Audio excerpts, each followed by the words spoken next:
In this lesson, we will be covering multi-avatars. In the 3D window, we can have more than one avatar displayed, wearing the same or different garments. This is a labs feature, meaning it is still under development. However, we can still utilize this option for displaying or viewing more than one garment or size in the 3D window. To display an additional avatar, we go to Garment in the main menu. Then we click Labs, Multi-Avatars, and Add Avatar. A copy of the original avatar is displayed in the 3D window. Above the new avatar, a green dot is displayed. This indicates that this is the active avatar.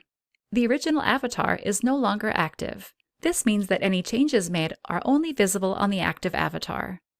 When we add a new avatar, it is added to the active avatar's left side. Similarly, the new avatar has the same pose, colorway, and size of the original avatar. Navigation in the 3D window affects the active avatar, so if we have many avatars, we may need to use Look At mode to view the other avatar's details. To change the active avatar, we right-click on the avatar we want to be the active avatar.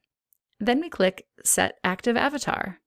The green dot now appears above this avatar, and we can make whatever changes we need.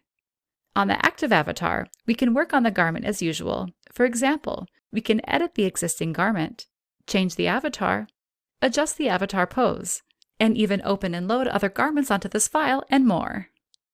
For this lesson, let's add 5 avatars and try out different scenarios. One with a different colorway, another with a different style, another with a different sizing and avatar, and another with an avatar using a different pose. Let's start with a different colorway. We click on the colorway drop-down and select another colorway. Next, we set the active avatar to be the avatar on the far left. We want to change it to a different style now, so we click File, Open, then select the other style. We load the snapshot to load the avatar and the garment from this file. Let's add another avatar, now with the same style but a different size. To do so, we click the Sizing drop-down and select the size we want. For this to work, we need to have already created the avatar size set and dress the sizes on the relevant avatars. One last avatar to add. For this last one, let's add an avatar with a different pose. We go to the 3D tab and select a different avatar. We select Olivia this time. Note that we can load any kind of avatar.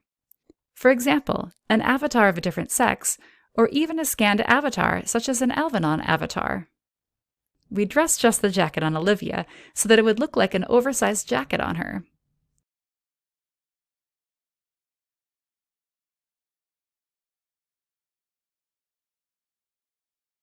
Next, we select the different pose and allow the garment to simulate.